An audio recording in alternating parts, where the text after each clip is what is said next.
podcasts you love. From people you trust. This is Twit. Bandwidth for frame rate is provided by CacheFly at CacheFly.com. This episode of Frame Rate is brought to you by Squarespace.com, the fast and easy way to create a high-quality website or blog. For a free trial and 10% off your first purchase on new accounts, go to Squarespace.com and use offer code FRAMERATE4.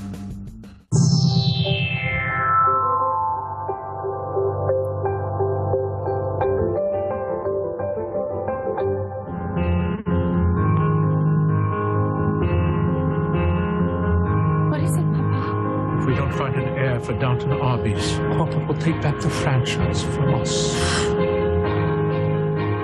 I intend to marry you. And does his lordship know about your intentions? He does. And he has pledged to gift us with our own Arby's Airport Express. Oh, Mr. Bates. What could I do with him? Makes me sick. Won't be me running the kitchen. Soon it will be. We need only wait till the right moment to strike.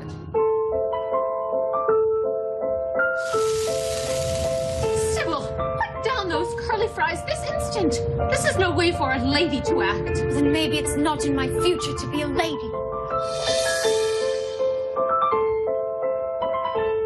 Corporate will be here any moment. Prepare for inspection.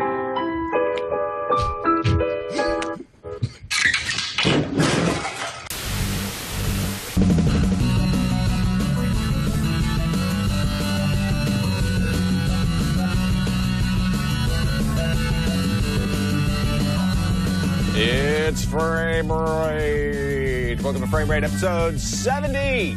I'm Tom Merritt.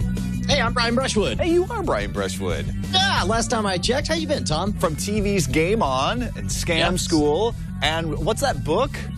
A little thing called scamschoolbook.com. It's only the most awesome book on bar scams ever written for ebooks. Thanks for joining me for the 70th episode of Frame Rate. Let me tell you, there's only so many of these I could guess, and then at some point you're going to have to find a real co-host. Same here.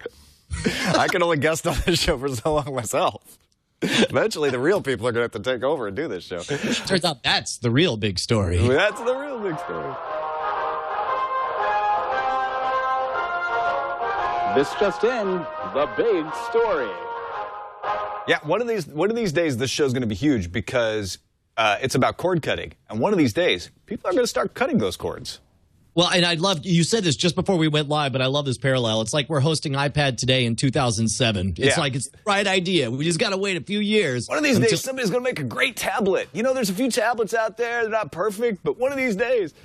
Research from Canadian research firm Convergence Consulting Group is really funny, actually. It says, okay, look, probably about 1 million people in the United States cut the cord in 2011. And we think, there was the previous study we've talked about on Frame Rate that 300,000 people added subscriptions. This Convergence Consulting says only 112,000 cable, satellite, and telco TV subscriptions were added in the U.S. last year.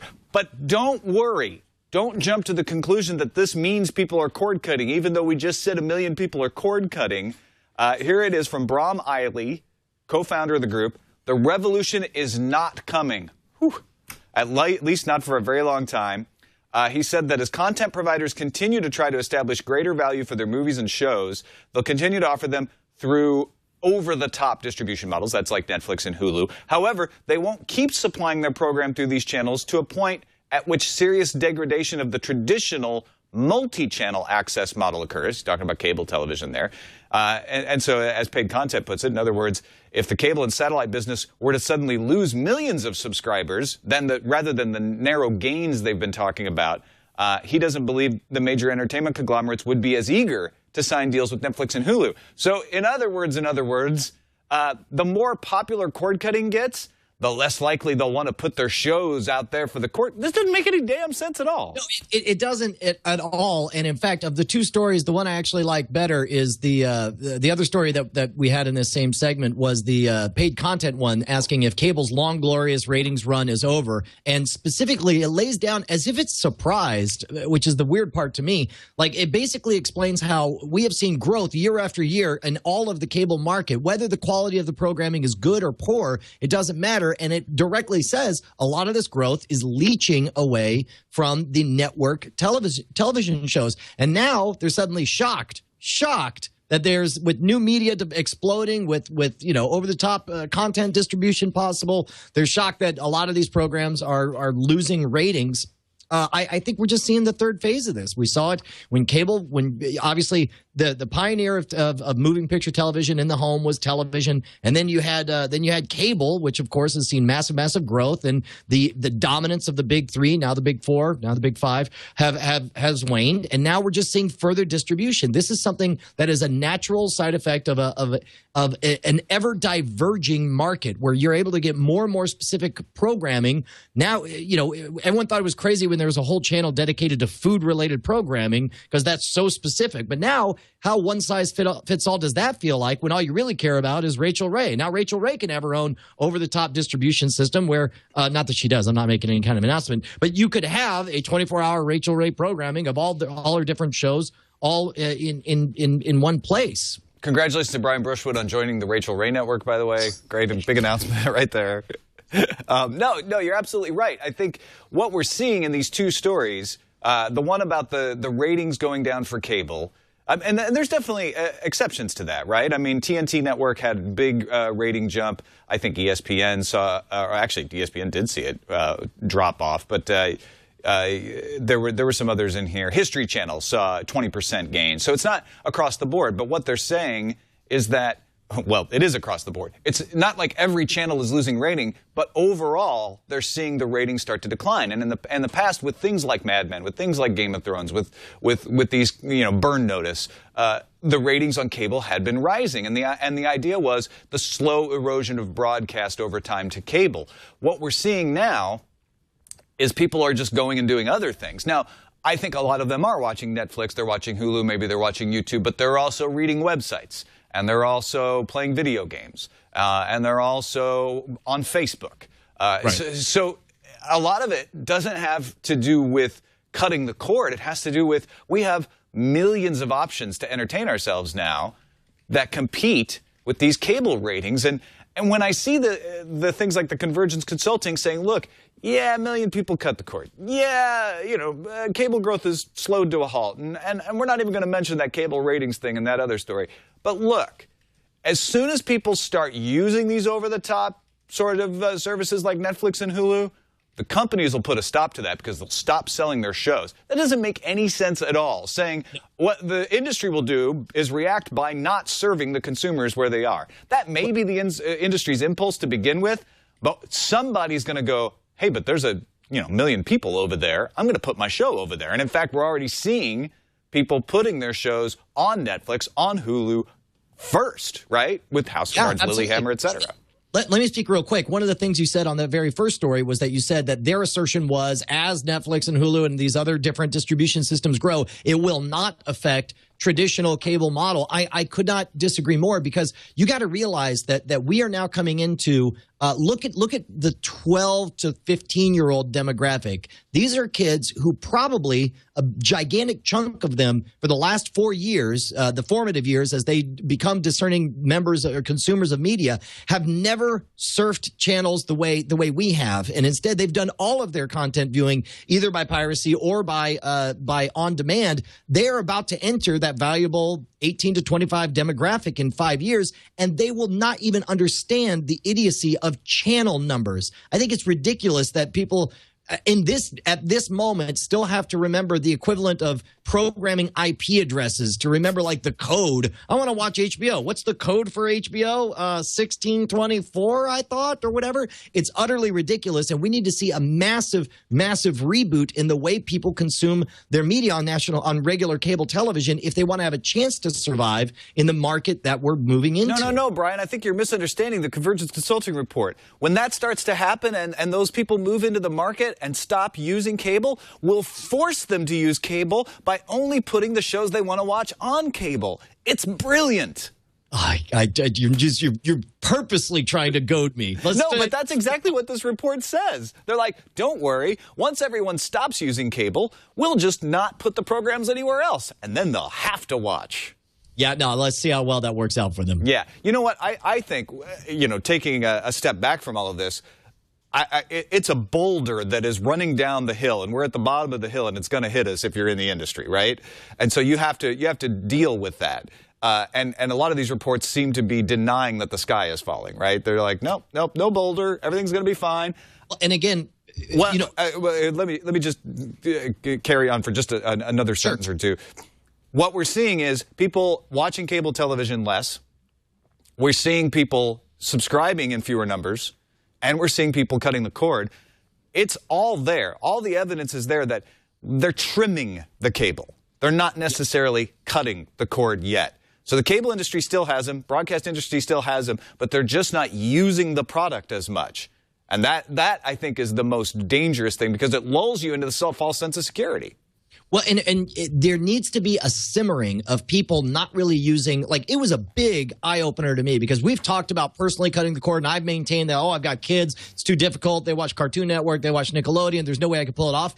When I figured out that my cable box had been broken for 3 weeks straight, and we never even noticed, because the kids now are trained. They understand. They know how to open up Netflix on the iPad. They know how to open it on the Xbox. They know how to watch Hulu on their mom's laptop. And I think you need to have that simmering where there's going to be kind of a soft decline in traditional media, and then all of a sudden there's got to be some kind of electric event, whether it's a exciting new entry into new media distribution, or if it's an economic shock that calls where everyone says, okay, I got to get rid of 50, 70, 80 bucks out of my budget. And they suddenly realize that's like, man, I don't even use this anymore. I think you could see a sharp, precipitous drop at any time in the next 2 to 4 years. I think there's 3 things that need to happen before this shift finally gets momentum and television moves to the internet. And we're still going to be watching television on our big televisions, okay? I'm not talking about you're watching it on your laptop.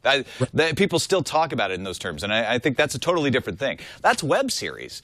That is a new medium all of its own, right? But I'm talking about watching big television on your television over the internet instead of subscribing to cable. And those 3 things that need to happen is, 1, we need to get over wanting to watch the thing that's on broadcast, right?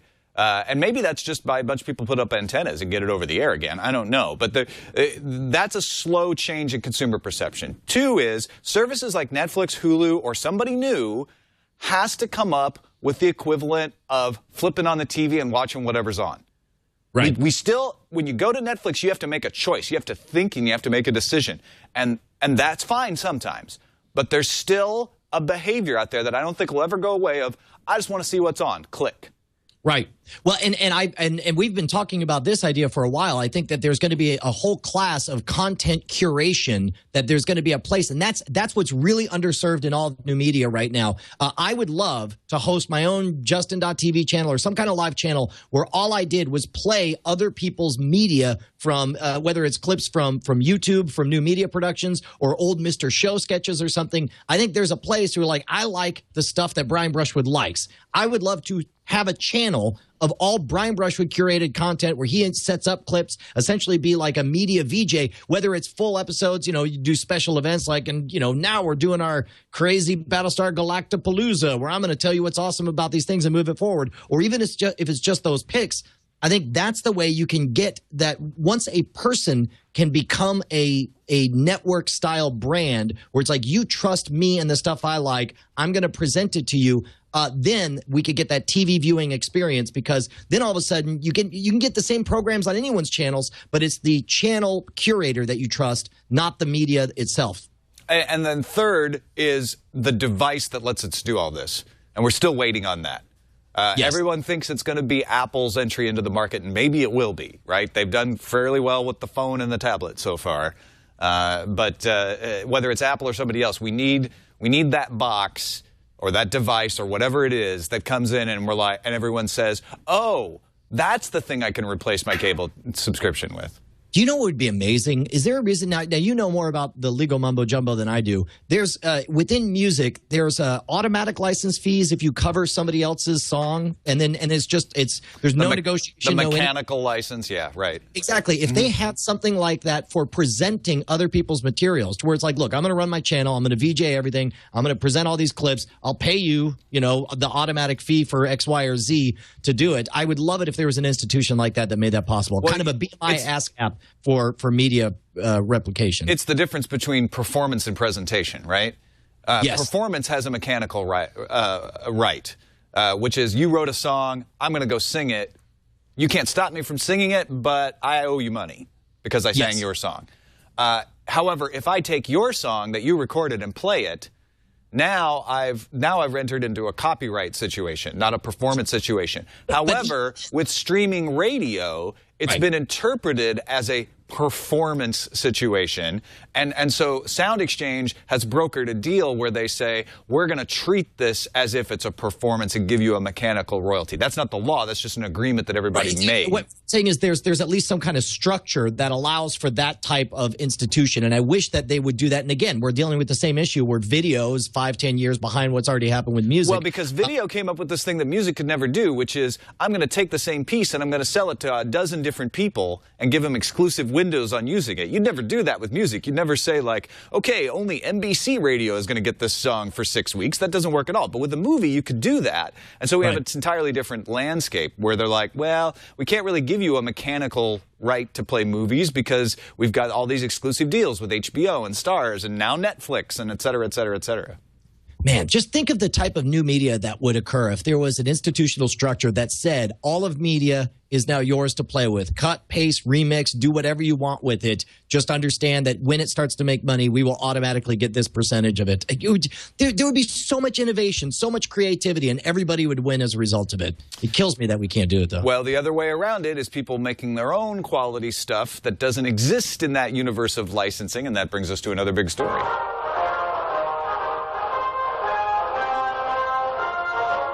Stop everything. It's another big story.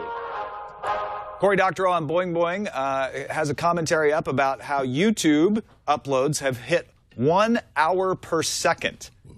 That is, people are uploading an hour's worth of video per second on YouTube. I think this is utterly phenomenal, and it's so very important. Everyone wants to roll their eyes and say, oh, but it's so much crap. It's like what's crap to 99.9% of the world is the most precious 12 minutes of someone's babies being born to some one person out there. Here's what's great about the YouTube revolution. I honestly think 1,000 years from now, when our robot overlords, look at our society, they will feel like history began in the early 21st century, because that's up until everything we have hearsay, we have third-hand reports written down, and there's so much filtering through other people's minds, but you get the raw feed of real life with YouTube, and it cannot be overstated how important this is for the posterity of human beings and for our grandchildren. I think this is fantastic. Just like Twitter, for everyone rolling their eyes about how silly Twitter feels like. Twitter is when the world started keeping a diary, and YouTube is when the world started keeping an accurate representation of history. Let's and I see people in the chat room already making the response that I anticipated, which is, yeah, but how much of that stuff is worthwhile? Like all that stuff on YouTube that's kind of throwaway, right? Cory Doctorow is working on a book. He put an excerpt up which addresses that very point. He says, a common tactic in discussions about the internet as free speech is to discount internet discourse as inherently trivial. Who cares about cute pictures of kittens, inarticulate YouTube trolling, and blog posts about what you had for lunch? Do we really want to trade all the pleasure and economic activity generated by the entertainment industry for that? The usual rebuttal is to point out all the worthy ways we communicate online, scholarly discussions, terminally ill comforting one another, etc. Corey says all that stuff is important, but when it comes to interpersonal communications, trivial should be enough. The reason everything we put on the internet seems trivial is because seen in isolation, nearly everything we say and do is also trivial. There's nothing of particular moment in the conversations I have with my wife over the breakfast table. There's nothing earth-shaking in the stories I tell my daughter when we walk to daycare in the morning. This doesn't mean that it's sane, right, or even possible to regulate them, and yet taken together, the collection of all these meaningless interactions comprise nearly the whole of our lives together.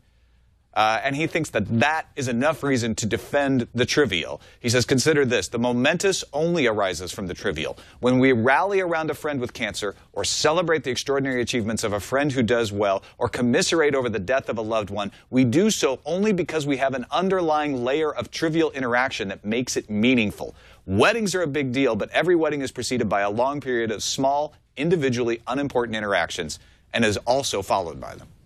Yeah, I'm inherently allergic to any argument that says, yeah, but that's crap. And it's like, because it injects a subjectivity that pollutes the entire discussion. I love this argument because it says it doesn't matter if it's good or bad to you. It matters to the people who have a reason for why they put it up there. And granted, you know, maybe 1 in 10,000 of these videos will be something that culturally matters to the entire world, but it shouldn't. Nothing should matter to everyone. Everybody's different, and you want the individualized experience. That's the whole thing that's great about YouTube and the internet. And so yes, that means there will be a lot of things that you personally think is crap. And that's great because it means something to somebody else. However, that doesn't change the fact that the entertainment industry is out there saying, look, we don't care about your trivial moments. Our speech is more important, and we need to crack down on piracy and stop it so we can start making money again. And that brings us to yet another big story.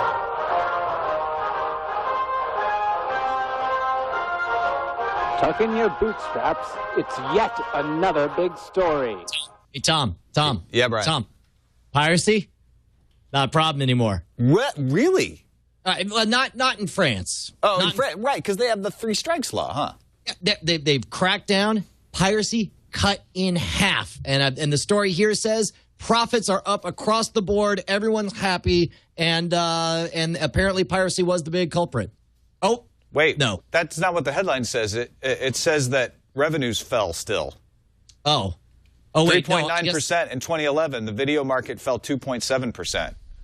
Well, that can't be right, because if that's true, then that would mean that piracy is completely disconnected with movie revenues. File sharing activities were slashed by 2/3 in 2011, but the music market and the video market still fell. What's going on here? And weirdly, you could almost interpret that to say that piracy actually would promote movies, but that would just be crazy bananas. Well, now, wait a minute. Hold on.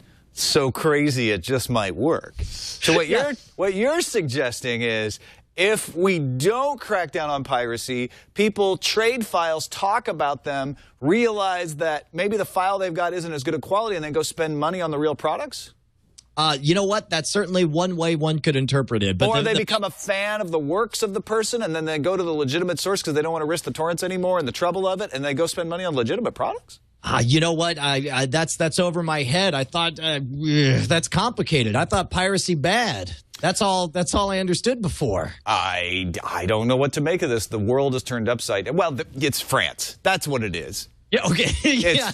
We could discount this whole thing.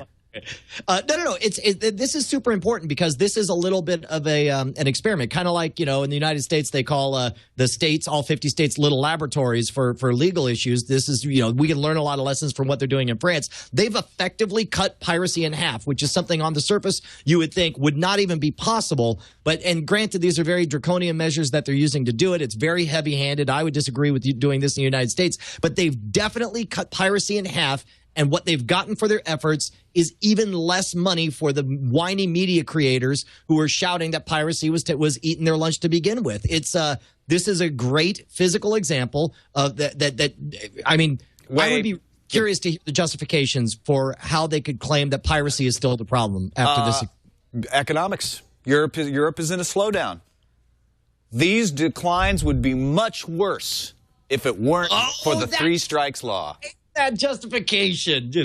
These are. Think of how many dollars they saved as a result. Yeah, all right. Sure, it's down 3.9%, but it would be down many, many more percentage points if it weren't for the three strikes law. There you go, done. All Saved, right. saved by the bell. All of the slowdown before now was not caused by the economic downturn. Okay, but now now it's caused by the economic downturn. Of course, all right. Of course. Glad we figured that out. Whew. My whole world was about to be turned upside down. Let's take a quick break and thank our sponsor, Squarespace.com, the fast and easy way to create a high-quality website or blog. You know them. You love them. We talk about them all the time. I use them for forecasts. We use them for Sword and Laser. I just posted a new Sword and Laser episode yesterday using Squarespace. It's so fast and easy. I just go in, I sit down, type, cut and paste, make some things bold, make some links, sit it there. Veronica goes and she puts in the play, the little MP3 embed. We got ourselves a podcast like that, no problem. And Squarespace is adding a bunch of new stuff as well. They just added a bunch of fonts from Google. Over 300 fonts now fully integrated so you got more design choices. They're doing webinars now. So not only do they give you 24/7 support with Squarespace, but then if you're like, I want to learn a little more about good web design, how to make this thing look even better, you can take some webinars. Of course, they've got all kinds of great plugins we talk about all those times, blog importers, Twitter widgets, Google Maps, etc., and website tracking, so you can find out who's visiting and how often. All of that stuff is yours to try for free. Don't need to use a credit card, don't need to give them any information, and in fact, you can take your data with you if you decide to leave. Sign up for the free account right now. Go to squarespace.com and give it a shot. If you do decide to purchase an account with Squarespace, remember this offer code, FRAMERATE4, and get 10% off your first purchase on new accounts. That's either 10% off the first month, or if you pay for a year at once, you'll get 10% off the whole year. So check it out. FRAMERATE4 is the code at squarespace.com. And Brian, we thank them. Yes, we do. We thank you for your support of Frame Rate. Almost said Tech News Today. I did that at Forecast the other day, I think. I thanked them for the wrong show. You know what? I'll thank them for supporting Tech News Today. It's a damn fine program. Well, thank you. I thank them for supporting NSFW show, too. Yeah. Let's move to the slipstream.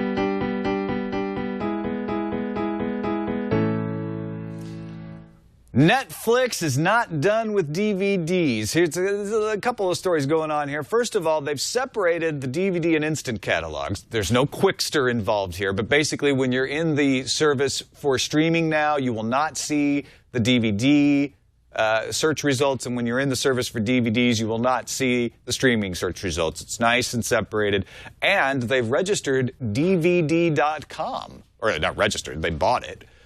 So that implies that they're actually like in it for the long haul now.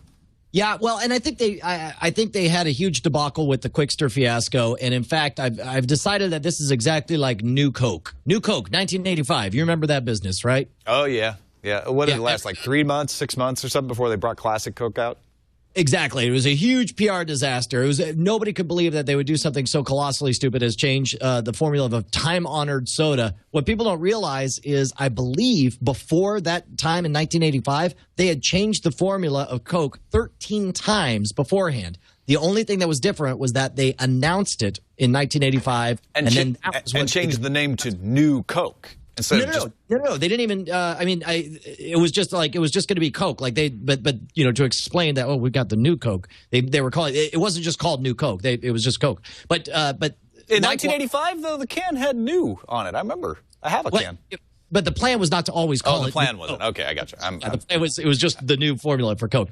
But the important thing is, I think they made a New Coke idiotic decision with the Quickster thing by saying, let's make this change. This is what's happening anyway. People are going to like it better. But the problem was they announced it and they had the New Coke fiasco. And so likewise, they're doing, again, like Coke did. They're like, all right, we're still going to make the change. We're just not going to tell you guys. And so in this case, they're doing the smart thing that they're making subtle changes that don't rock everything at the moment. Now, of the two, I do agree that changing to dvd.netflix.com is a smart way to segregate that business. I don't see the value in purchasing DVD.com, especially since it's definitely a medium on the way out. Well, but if you want to slowly transition the brand name without having a Quickster debacle, DVD.com is great, right?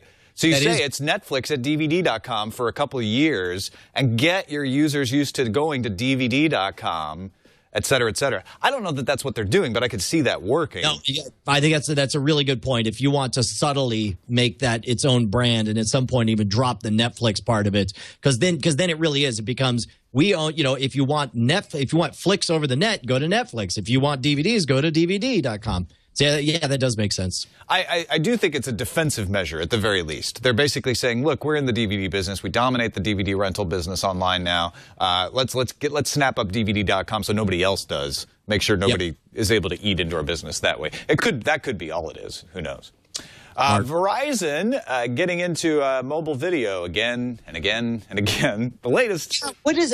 I got to be honest. The story. I couldn't even make myself read the whole thing because it just sounded like every other Verizon video announcement. Something exclusive partners. Something stream on the go. Finally, TV on the subway. I just yeah. Well, this time, Chief Executive Lowell McAdam announced that by the end of the year, Verizon's wireless video service will roll out and pay TV subscribers, so your cable television, DirecTV, et cetera, will see some content on their mobile devices if regulators approved the cable partnership. This is part of a spectrum swap deal as well. So I think what they're trying to do is say, hey, if FCC, if you approve this partnership, look what we're going to do. We're going to bring television to mobile phones.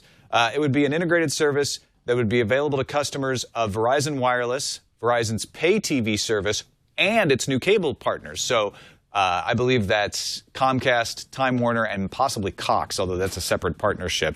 And the idea would be, on my Verizon phone, I could get TV shows, movies, etc., without having to pay extra. So it's not a separate service. It's not a new service. It's just like, hey, I'm watching my TV on my phone. Yeah. All right. Yeah, exactly. That's the thing, right? It's like this. Vcast was promising this for a long time, and it was like, yeah, all right. I can get this with a Slingbox right now.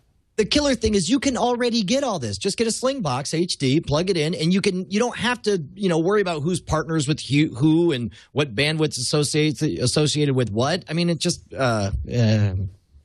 And the content partners are gonna be like, oh yeah, you can watch everything from TV except for this one. Oh, and you can't watch HBO. Oh, and it's gonna have all kinds of exceptions. And finally, thanks to Michelle, a viewer out there in Kiwi land, who sent in this link: Australian streaming service launching in New Zealand, QuickFlix, a $17 a month service that's kind of like Netflix, has launched in New Zealand. So expanding there, giving you 650 films from major Hollywood studios, hundreds of BBC shows. And a few other things here and there. So it's not as widespread as Netflix, but thought it was worth noting that New Zealand finally getting access to something. It is important for us to recognize that not everyone is, not all of our listeners. We have a global audience, is what I'm saying, and it's important for us to remember that that there are different stories being told all over the world as people progress in new media. Time to put on your tube tops.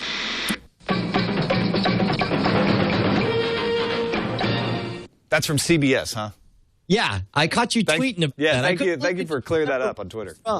Google TV coming to Europe. Speaking of global audience, Sony has announced that they will bring their Google TV television to Europe. According to a financial paper, Les Echos, Sony France's marketing director said that there will be two devices, a set-top box priced at €200 and a Blu-ray player selling for €300, launching in France in September. They could also launch across the UK, Spain, and Germany at the same time, possibly. Any story that continues to push Google Plus or Google TV makes me happy because I really think there's tremendous potential with the interface. And out of everything, I'm super stoked that they've given up calling anything the Android marketplace. Yeah, are you down with the Google Play as a brand? It makes sense on the Google TV. I'll give them that, but it's a little weird elsewhere. I'm playing apps. I'm playing books. I don't know. Yeah, with books, it's a little bit weird, but think about it. You play movies, you play video, you play games. You play task lists. Mm-hmm. You play financial productivity software. That fun calendar game. Yeah. The iPad was a stupid name until it wasn't. Yeah, well, that's absolutely true. ESPN. What the hell? What does that mean? Yeah. Roku just announced a software update earlier this month. And now, if you're a Plex junkie, you can get the official Plex channel. Plex had already offered a client through its own private channel, but this is an officially sanctioned channel you can get in the Roku channel store. Improved grid UI, full support for online MyPlex account information, number of bug fixes, ability to browse through any audio files or photos that may be present on your Plex media server. So this allows you to use, if you're running Plex on a computer on your home network, you can now watch anything from that Plex server on your Roku box. That's good. Yeah. I've never seen or played with Plex at all, but again, more to the family. Go. I bet there's a few Plex junkies out there who are now just going to write into you and be like, "Oh, Brian, you haven't played with Plex? Plex is awesome. You got to try out Plex." Like it's that kind of software that the people who use it just absolutely love it. They're like Mackies or TiVos? Yeah, a little bit. Rick Broida on CNET has an article about how you can watch HBO Go on your Apple TV, sort of. Here's what you need. An iPhone 4S, an iPad 2, or one of the new iPads, an Apple TV, obviously, and then a subscription to Comcast. So it's not going to work for everybody. It's funny. It's like I was reading the steps. I'm like, 1, got it. 2, got it. 3, got it. 4, I'm like, wait, that's just ridiculous. What? Yeah, so all it is basically the Xfinity TV app on your iPad or your iPhone. Allows you to access HBO on demand. So you're not getting HBO Go, but you're getting all of the programs that would be on HBO Go through the Xfinity TV app, and then you use AirPlay to sling it to your Apple TV. So you're essentially watching all the things you would watch in an HBO Go app through the Apple TV, and you're controlling it with your iOS device. Yeah. Well, again, good. It sucks that we have to have these kludgy interfaces for the short term, but you know, we'll figure it all out. Well, that's the thing, right? And Broida points this out. He's like, the whole point, the ridiculous part of this is like, here I am watching HBO through my Apple TV. Why is this so hard? Why are you making me do this? Why can't you just put the app up there? I don't understand.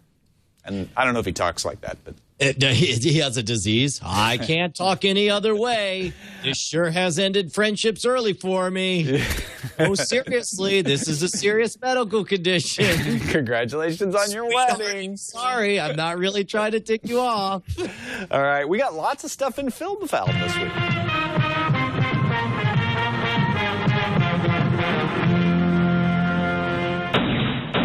So the Total Recall remake has caused a lot of discussion online, whether it would be good, whether it would be worth it, how it would be different from the Schwarzenegger. Have you watched this trailer? I did. I watched the trailer. I'm happy to watch it again if you want to throw some of the visuals up there. I was surprised at I'm curious to see where it goes in the third act, because there was a very specific, like, corporate greed, I own all the air and don't undercut me kind of thing. But it looks like most of the focus on this is on the beginning of the journey. And I wonder if they're not going to take the story in a different place as you get to the end. I don't know if we'll have Kuatu saying, Quaid, start the reactor. There's no get your ass to Mars in the trailer anyway. You know, it's based on the book I Can Remember It For You Wholesale by Philip K. Dick. Wholesale. Sorry. And I feel like in this early part, like you mentioned, that they show in the trailer, and it's been a while since I read the book, but it feels a little more true to that book spirit than the Schwarzenegger one was. Yeah, well, and think about it in terms of if you want to put butts in seats, even if they're going to be more, more focused on what happened in the book, it still makes sense to call it Total Recall because there's a lot of brand value to that name in here. This is pretty cool here. Check this out. This is going to be not cool for the audio listeners. It's a nice fight scene. Well, how did I do that? Oh, my God. I also like this Blade Runner looking scene here. Little consistency in the Philip K. Dick universe, maybe. I don't know. Yeah, I'll tell you, if we had seen this trailer before the summer movie draft, I think this movie would have gone for a lot more than it did. Yeah, it's possible. Oh, by the way. We had mentioned that an inside source had told us Ashton Kutcher would be cast as Steve Jobs in the upcoming film, and people laughed at me and the inside source. But now Variety says they have an inside source that says Ashton Kutcher is attached to play Steve Jobs in the upcoming film known as Jobs, directed by Joshua Michael Stern, with a script written by Matt Whiteley. Now, this is different than the book version. There is a Sony Pictures Jobs movie based on Walter Isaacson's book. But this is an independent project to that. And The Verge, they put up a little side-by-side of a young Steve Jobs next to Kutcher. I could totally see it. Well, and especially when you see the bearded Kutcher next to the bearded Jobs in another article, I think I believe this. If I'll lay even money that this is actually cast. I don't know if the movie will actually happen eventually or if it'll be any good, but I'll say I believe the rumor at this point. Yeah, I agree. Rovio has confirmed that they are going to start a mobile animation series based on Angry Birds. These guys at Rovio have crazy, awesome delusions of grandeur. With a straight face, they've announced that they're going to be bigger than Disney. They got one thing, a slingshot with fat birds. Yeah, but people are crazy for those birds, and they're gonna ride those birds as far as they can take them. I mean, crazy. People in the 20s were saying the same thing about Steamboat Willie, Brian. That's just a mouse. What could come of that? What's the big deal?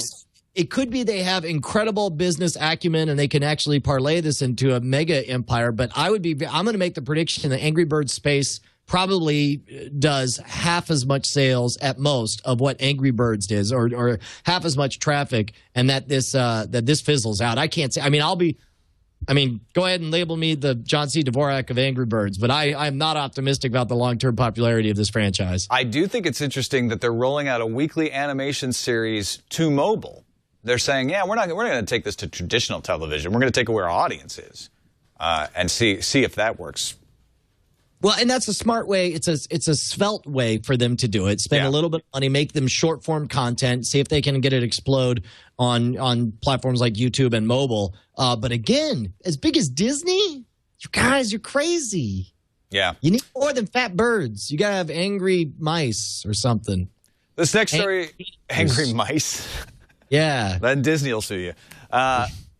This next story, I've had this idea before, and of course somebody had to do it eventually. It's a reality show on YouTube about video bloggers called YouTube Next Creator, where the site tries to find and mentor future YouTube stars. So it's like Top Chef for vloggers. Austin Lau says he's looking for vloggers who already have put in some time trying to make YouTube work and built a following but aren't quite top-tier stars. So it's a little American Idol, too. Winners will receive $5,000 worth of video equipment, $10,000 worth of promotion on YouTube and elsewhere, and they'll participate in educational workshops with Google Plus and receive mentorship from top vloggers like Justine Izarek. Hi, Justine. Yeah, interesting. Yeah, boy, this is going to be a small... to me, this sounds like a very micro project. I mean, where the grand prize is $5,000 of equipment. But I wonder, it does seem like it would inject some real drama into an entire, I don't want to say industry, an entire style of programming that's all built around fake drama or perceived fake drama. I don't know. I never believe anything a vlogger says. I think they blow everything out of proportion. Well, I think this is going to be a cool program, but what I think YouTube should do with it, and I probably shouldn't be saying this out loud, but they should be making a show. They should have Justine be the Tom Colicchio of vloggers, sitting down judging them, and there'd declare a winner at the end. Yeah, absolutely. Well, and I wonder, it's I could see interesting events like, say giving somebody a set of parameters and make it just about the views and see who could get the most views. Because that's one thing YouTube's always been big about from the very beginning is this social proof of how many other people have watched video X, Y, or Z. And of course, that's all the vloggers care about is their numbers because they're playing it like a video game. If you make it a video game and it's a social experiment, I think you could have some compelling television programming out of it. Dave MacD points out he never believes anything a podcaster says because they always blow everything out of proportion. That's true, too. That's true. Yeah. Motherboard has released its featured documentary, Free the Network, taking a look at work being done by young activists to supplant the internet with a new uncensorable user-controlled network. I haven't watched it yet, but I know you have. I watched the whole thing last night. It's a half an hour long, and it was very difficult for me to watch because number one, there's a lot of focus on the Occupy Wall Street movement and that whole way everything broke down. It's what these guys are doing and want to do is extraordinarily important. If the internet is all controlled by three backbones that all have the ability to get switched off by the government, that's not safe. That's not sufficiently diverse for anyone. And so what they're doing is extraordinarily important. But when they just talk about dialogue raising consciousness and the 99% this and corporate interests that, and at one point he holds up a camera and announces that it's made of nothing but misery of other people, and it's so sanctimonious. I have one of those cameras. Yeah, it's a message I love from people I hate, and so it's important. So I'm going to say, Isn't watch that Twit's slogan? No, yeah. wait, that's something different. Okay, so you don't like the politics of the guys. Fine, that's fair. That's fair enough. I also don't like the hipster. You know, it's like one of the kids is the privileged son of one of the co-founders of Ben and Jerry's ice cream, and he's all talking. He's got a ridiculous hipster 19th century. So, okay, so you're prejudiced against their appearance and lineage. I get that. Yes, and message, but. So you don't like anything about these kids and their hippies. But I strongly support what they're doing, and it's not just important; it's important with a capital I. So it's like everybody watch it, and work ethic. I also disapprove of their work ethic. Yeah, I mean, if Brian can get past his bigotry against everything that these people are, and his extreme prejudices against young people and facial hair, and still believe in the idea of a free network, then I think they've done something here. And it's like I actually found it was the first thing that made me like really empathize with the people at Zuccotti Park, because the police really were colossal a-holes and smashing their laptops, and it's really worth watching. Well, and that's the thing is, to me, the essential info here isn't about the Occupy movement, but I know that it sounds like they're making that an essential part, and that's going to turn some people off, right? And who otherwise would need to hear this message of, hey, we can create an internet that isn't centrally controlled, that isn't run by large corporations, and this is one of the ways we do it is in areas like this. We test it, and places like Egypt and places like Syria, where the government is trying to control internet, trying to control information. You come in with these suitcases and create a mesh network, et cetera. That's what I like about it, is them raising awareness, like, hey, you know what, the internet is really corporate controlled, and so far we've been lucky. Because the backbone operators really have no interest in controlling the information, but the edge controllers like AT&T and the Comcast are getting more and more leverage, and so we need to figure this out, and we can. That's the thing. We can figure this out. A mesh network can be entirely decentralized and be very robust, but it's going to take a lot of work and a lot of adoption. So. Yep, I agree. Slashdot has this headline: CBS uses copyright to scuttle Star Trek New Voyages Phase 2 episode. You know I'm a big fan of Star Trek New Voyages Phase 2, and I've complimented CBS in the past for cooperating with them and allowing them to use the properties from Star Trek without making them pay. It turns out they stopped short on a particular script from sci-fi author Norman Spinrad. It was one that had been created in the 70s for a proposed sequel Star Trek series. And CBS said, quote, "We fully appreciate and respect the passion and creativity of the Star Trek fan and creative communities. This is simply a case of protecting our copyrighted material, and the situation has been amicably resolved." Yeah, I think it could be behind the scenes just a friendly phone call that says, hey, look, we've done right by you guys. Do us a favor. Don't run with this, because we could actually do something with this later. Or even if we don't, we still own it. That's my guess, because they've taken other scripts from D.C. Fontana, from David Gerrold, and adapted them and used them without any problem in the past. My guess is this script is tied up with some other project, and CBS was like, we can't let you use that one. So I think a lot of fans are going to jump to the conclusion that CBS is cracking down, but they have such a pattern of helping these guys that I can't imagine they just suddenly just change their mind and be like, now we're going to randomly not allow you to use this script. Yeah. And finally, of course, I'm really excited because Felicia Day's Geek and Sundry channel launched yesterday, and Veronica Belmont and I have one of the shows on there, Sword and Laser, on the YouTube channel, but also launching this week, Chris Hardwick's Nerdist YouTube channel as well. A couple of the big shows on Geek and Sundry are Tabletop with Will Wheaton, where he gets fun, geeky folks together to play tabletop games, and it's really hilarious. And Felicia's got a show called The Flog, which is kind of a short-form video blog where she just goes out and does crazy things.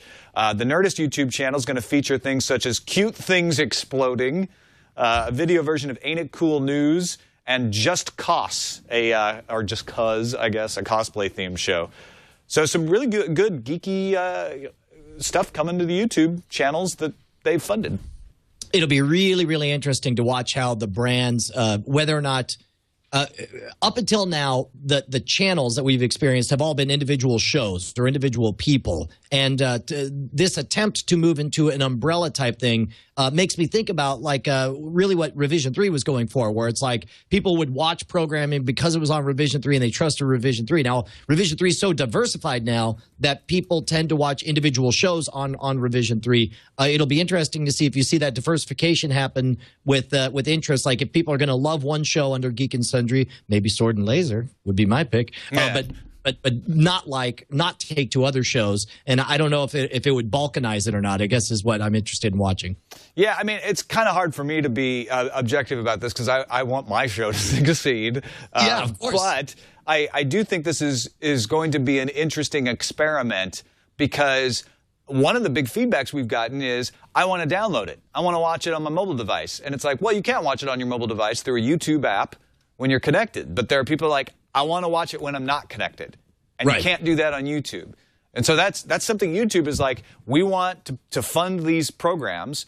And the reason YouTube is doing it is because they want to promote their platform as a place for folks to develop shows that can make money. So they're saying, hey, we're going to go to a bunch of people and we're going to get them to launch channels.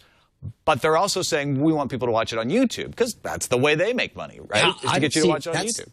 That's a big hurdle because I don't see any way for YouTube to maintain its brand and create any kind of offline viewing platform built into it because, YouTube is very heavily about the viewer counts, and the only way to monitor that is to do it all live. And if you have anything where they could download the episode and watch it 3 or 4 times elsewhere, the way you can with iTunes, that's an interesting conundrum. It'll be interesting to see how they deal with that. I think they're banking that there's enough people connected with YouTube apps on their Xbox or on their Roku. Well, actually, there's not one on Roku, actually, but enough people with YouTube apps out there that this will be fine and they'll be able to get viewership. So it'll be interesting to keep an eye on. In the meantime, for anybody who's interested, Sword and Laser are going to have both the YouTube show and the audio podcast continuing. So we'll give you alternatives. Let's check in on the summer movie draft.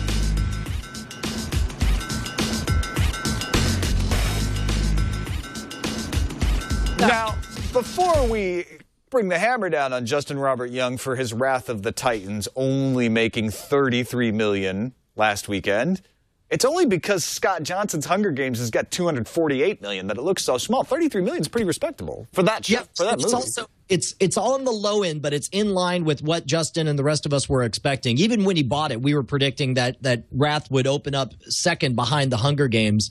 But in general, what you want to look for is the winners tend to get between $600 million to $900 million. Or if you think about it that way, they get roughly $9 million for every $1 spent. So in this case, like for Justin to make his money, he would like to see Wrath of the Titans get $100 to $150 million, which is not looking super possible right now. But then again, Hunger Games would have to make it's not even halfway to the $600 million that, or over, we'll say over $400 million that Scott realistically would like it to get to. Now this week, we have 2 movies, both of which sold for half of what Wrath of the Titans sold for. Cabin in the Woods and The Three Stooges. I actually don't think either of those are going to open at number 1. I think it'll be Hunger Games again and Wrath of the Titans behind it. Maybe Cabin in the Woods ahead of Wrath of the Titans. Cabin in the Woods might hit $20 million. Yeah? Yeah. I think Wrath of the Titans has another $15 million weekend coming up. I think Wrath of the Titans going to settle out around $90 million. 80 to 90 million. I think Cabin in the Woods, I'll be happy for Veronica if it gets over 20 million.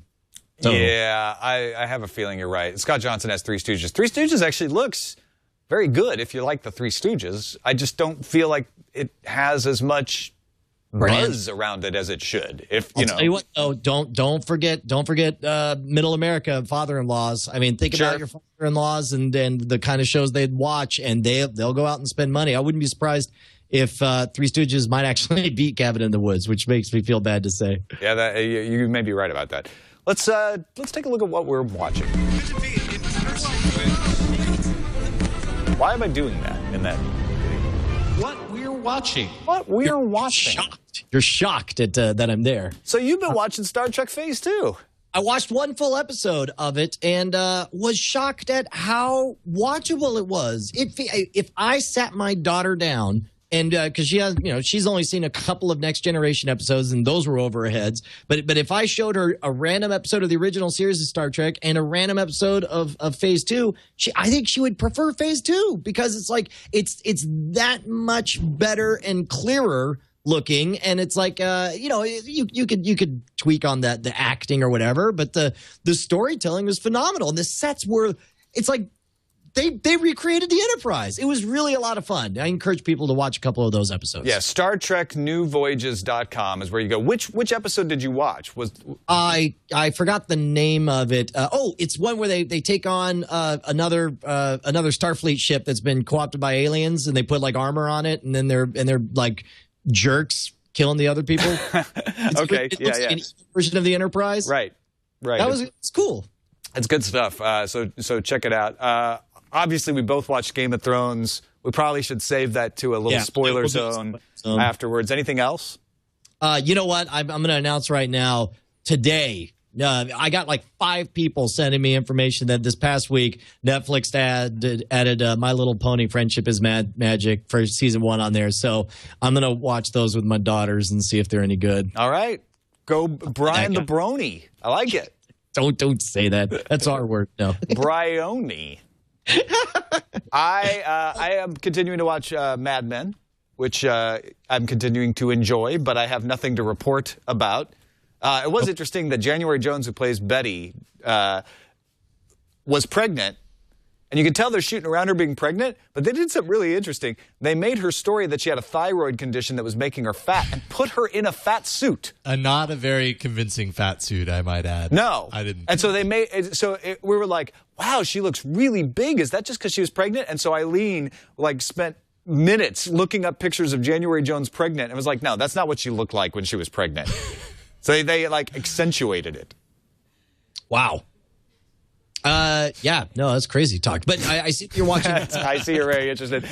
We watched one more episode of Lilyhammer, and I feel like this is like episode 5 of 8. I'm like, there's only 3 more. Okay, I could probably finish this series. But I feel like they really lost me. Like they resolved a bunch of plot lines, and now I'm just kind of like, where are we going? Have they killed anyone yet? Well, I think they may have. Okay. But I haven't watch the next episode to find out if he's actually dead. Well, he's dead. Okay. And so I was surprised that they did that, which especially given how light the show had been, and it kind of takes a weird dark turn all of a sudden. So I need to just rip it off like a Band-Aid and watch the last 3 episodes of that so I can know what happens. All right, let's finish up with some feedback. Now it's time for feedback with Brian and Tom on Frame Rate. Oh, yeah. Graham writes in and says, feel free to read this on the show. I'm not sure if you guys have ever mentioned Shameless on the podcast. It airs on Showtime. Its 2nd season just finished airing. It was just renewed for its 3rd season. It's a remake of a UK show of the same name, starring William H. Macy as a perpetual drunk living with his dysfunctional family, played by a great group of supporting actors in the slums of Chicago. I have not seen it, but I've seen the previews for it. William H. Macy is one of those weird cats. He's like Leonardo DiCaprio, where you can almost predict if it will be a good movie or not based on him being in there. Like Leonardo DiCaprio outside of The Beach, I can't think of a single bad movie he's done. Titanic. And same thing with William H. Macy. He does a lot of really good stuff. Yeah, no, I agree about William H. Macy, and actually Leo these days too. You can guess it's going to be good because he picks good movies. Yeah, sure. From The Brain in Los Angeles, all this talk of DVDs and physical media being dead is absurd. I live in Los Angeles area, and I take the train to work every day. And every time, there are many people selling pirated DVDs out of a backpack. They're usually sold for around $5 each. They have around 40 DVDs in plastic slipcases. The sellers usually sell out of their product on a daily basis. Granted, these are usually cams and screeners of movies out in theaters, but the DVD format is what these people are buying. While $5 may seem a little low for studios in the end, are they probably still making money? Besides, how much does the DVD actually cost to make for a studio? 30 cents? They should lower their cost by doing things cheaper and lower quality packaging, similar to transitions the music industry did with CDs. They were originally packaged in long, large cases. Over the years, they transitioned to eliminating the large boxes and going with the smaller jeweled cases. Perhaps a similar approach could be taken. Smaller cases, stripped down, movies without extras, only the movie itself, put a bunch of commercials in the movie, no chapter skips and menu selections, so you have to sit through the ad. I think they could do it. They just have to get creative. The Brain, I don't think I could disagree with you anymore. The reason you perceive that DVDs is still alive and well is because you are seeing pirated DVDs being sold. You are not capable of seeing the 800,000 times more pirated downloads that are happening all over the internet at all times. If you want to take the case study of cams and screeners and make that a case that the DVD is alive and well, as a percentage, I would say that the physical DVDs of pirated movies are virtually completely irrelevant compared to the digital piracy going on out there. Yeah, I would say, sure, DVDs aren't dead any more than CDs are dead or vinyl is dead. But DVDs are dying, and vinyl came very close to being entirely dead, right. And it's had a little hipster resurgence, and CDs are dying as well. So, I think there's a little bit of literal net going on there. We're like, DVDs are dead. Okay, so technically they're not dead. You could still go into a store and buy DVDs as well on the shelf for $19.99, and people buy them and they sell. But it's the decline, right? So we're projecting ahead and saying, okay, as people stop buying DVDs, that trend is going to continue, and people are going to buy fewer and fewer. Those guys in the blankets are going to be gone 10 years. Absolutely. Correct. Yes. The Geeky Brit wrote in and said he would love to cut the cord, but it's the spousal acceptance factor that's stopping him. He says, if you can't just turn on the TV and watch it, my wife will never be happy. Literally, if there are too many trailers on a DVD, it gets turned off. If heaven forbid we actually have to choose what to watch, then nothing gets watched. I bought the WD Network Western Digital Media Player to make life easier than using the PC, but that was too complicated. If I ever manage to get over that hurdle to cutting the cord, then the more typical reasons still prevail. Here in Canada, there are not enough streaming services to compensate for losing cable. I have one over-the-air channel option. I live with a 120 gigabyte bandwidth cap, and even to get that, I had to argue with Rogers. They wanted to give me 60 until I threatened to leave them. In order for me to enjoy Game of Thrones, I have to pay for the movie network to get HBO another $25 a month, so I guess I will have to wait for the DVD release to watch it. On to a morality question, which is why you like this email, I bet. If I paid... Actually, the first part I thought was the relevant one. But, if I paid my TV license for 30 years, is it okay for me to watch the new season of Sherlock now that the BBC is creating good quality shows? Well, it's not legal, but you can consult your maker and whether you think it's okay or not. I assumed he meant that he had been paying previously for 30 years. So. Yes, when he must have lived in England. I guess the inverse is if you weren't watching TV during one of those 30 years, was it okay for them to take the money from you even though you weren't watching? And then likewise, is it okay for you to watch without paying? Look, it's the Mrs. factor. Is at everyone I talk to about cutting the cord, it's the Mrs. factor. That's what I thought was most interesting. And I think there's a huge opportunity if somebody can create that simple one-size-fits-all that makes everything easy. We need a Steve Jobs Apple mentality for a cord-cutting experience, and maybe that's the reason the Apple TV, physical TV, is taking so long to actually come out. Well, let's be fair here. There are plenty of women who have cut the cord. It's just that a lot of time the story is my wife, but there are also stories of my husband is the one who doesn't want to cut the cord. It's not a gender-based issue. It's I'm in a relationship and the other person in the relationship doesn't want to do it because they like the way things work now. And it's and you're right. It's going to take that device that's like, oh, this is easier. Right. Correct. And I think it needs to have that ability to turn it on and just watch something. Yeah, no, and I think 5 years from now, we could look back at this episode and be like, wow, remember when that was a concern before Service X appeared? Yeah. You know, it's got to happen. We're reaching a critical mass. Everybody wants something, and sooner or later, there's going to be, whether it's an independent open source project that sort of sort of creates this everybody pitches in to keep all the information up to date as far as what's available on what service, how, and to create I think of Trillion all the time. Remember when instant messaging programs, there were so many of them, nobody could keep track of them all, and all of a sudden it didn't matter because you just had Trillion and you could talk to anyone on any format. That's sort of what we have with the separate, this material is available on this network but not on that network. Pretty soon there'll be some Trillion beautiful interface where you won't even know or care where this is piping in from. You'll just know you're seeing the content that you want. I think Netflix is in the perfect position to provide you that streaming channel. If I were Netflix, I would start right now a button that says, watch live or Netflix live, and it's based on your history. It's based on the recommendations algorithm they already have, and you turn it on and it just starts playing a TV show or a movie, or maybe it could be genre based, I don't know, but you don't have to think. You're just like, I want to watch something, and it's going to play things you like. Yep. Because it knows what things you've watched in the past. So if you guys want to chime in, make sure to drop us an email. We read all of them, and we get as many of them on the air as we can. And is this true? Am I seeing a new email I thought address? It was frame rate at twit.tv, not FR at twit.tv. I believe it's FR at twit.tv. I'll make sure that both of them are taken. Okay. So both of them direct. FR at twit.tv. It's probably easier for it to be frame rate, actually. It's easier to remember, yeah. Yeah. I'll check into that. But one of those works for now. Okay, frame rate at twit.tv, or you can hit us up at the old frame rate show. That one still works. Yeah, absolutely. Thanks, everybody, for watching. You can keep playing if you're watching this podcast or listening to it for the Game of Thrones spoiler zone. Otherwise, turn it off now. See you next time. Yeah.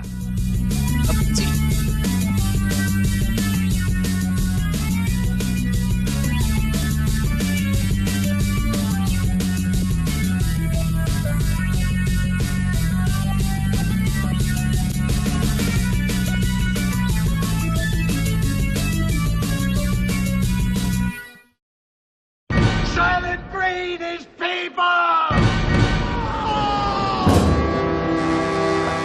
So, Game of Thrones, Season 1, thoughts? Dude, it felt really, really good. I mean, it was a weird episode because, the previously on Game of Thrones was like 5 minutes long. I know, it was like a whole episode of its own. Yeah, and you can feel this is the part where the story's spreading out, and even when you're reading the books, you're like, oh, that's right. That whole person has this situation still to resolve. And it's like in the first episode, Arya's in there for all of 3 seconds. Literally, it's getting so big and so wide. I'm curious to see what they cull and what they continue to focus on in the story. But specifically, I think my only disappointment with it was Melisandre is, I think, too young or too pretty or too... She didn't seem as exotic as she did in the books. I know what you mean. It's not necessarily that she's too young or too pretty. It's that she's not imposing. She's not strange enough. Yeah. She's I mean, I knew that she was attractive, but nobody would want to bed her because she was so intimidating or just what she was. She was an old woman in a young woman's body. Does that make sense? Yeah. And this just seemed like a young woman in a young woman's body a little bit. We'll see. Maybe this will build over time. I don't know. And also, maybe it's because of the audiobook that I read. Roy Dotrice did a great job giving a very exotic accent. They should have cast Roy Dotrice as Melisandre. They really should have, now that you think about it. But, man, how horrifically evil is Joffrey? It's amazing. That actor is doing a brilliant job of bringing all of the vileness of Joffrey that bubbles over when he becomes king and it all goes to his head. It's so brilliantly done. I wanted to see more Tyrion, and I know we will. We get lots of Tyrion, but, man, I was cheering at that point when he came walking in. I was like, oh, yeah, this is the only guy who's going to be able to handle Joffrey. Yeah, no, it's great. Weirdly, not a lot happened this episode. It was much like the first episode of season 1. It was very much setting the table. Everything was placing you as appropriate for a show called Game of Thrones. You have the pieces set out in front of you, and now you remind yourself how they play, how they interconnect with each other, and what they're all good at. And now begins the awesome. It was good to see an interesting dilemma set up for Daenerys. And it's weird having read the books. Oh, you know what? This is what the whole time I'm watching this, I remember thinking how different this experience is from watching Walking Dead, because you and I are both familiar with the source material for both of these. Walking Dead, of course, is freeing itself to go in different directions from the original story. Game of Thrones is being religiously, devoutly in line with what we read in the books. Does that make one more exciting or less exciting for you than the other? Because I'll tell you, after the way the last season of The Walking Dead went, I could not be happier to be watching a show where I can trust that I'm not going to feel suckered or twisted or switched around with at some point. Yeah, I'm okay with The Walking Dead going off in a different direction, the way I'm okay with True Blood going off in a different direction, even though I haven't read the Charlaine Harris novels. But Eileen tells me, like, this is what's different. I'm like, that's okay. It keeps it interesting. Game of Thrones, for some reason, I don't want that. It's too good of a story to go departing from. So, yeah, I'm happy that they're staying true to the spirit. All right, so, we got to wrap it up and hand it over to Mac Break Weekly here shortly. Done and done. I was just going to say a couple other things. I like Davis Seaworth, of course, new casting on him. Onion Knight. Stannis, I didn't care for when I saw him in the previews, but he's growing on me. I see him as that stiff, I don't know, very rigid person. And they did great with that scene where they're crafting the letter, and he's like, take out beloved. I didn't beloved him. Yeah. Also, he's not bald enough. Stannis is supposed to be bald. Oh, is he? Yeah. That kind of detail. Yeah, Tyrion's not ugly enough. What's the difference? Yeah, it's true. But I'm used to it now. So, all right. Thanks, everybody. That's the end of our spoiler zone. We're going to hand it over now. We'll see you later.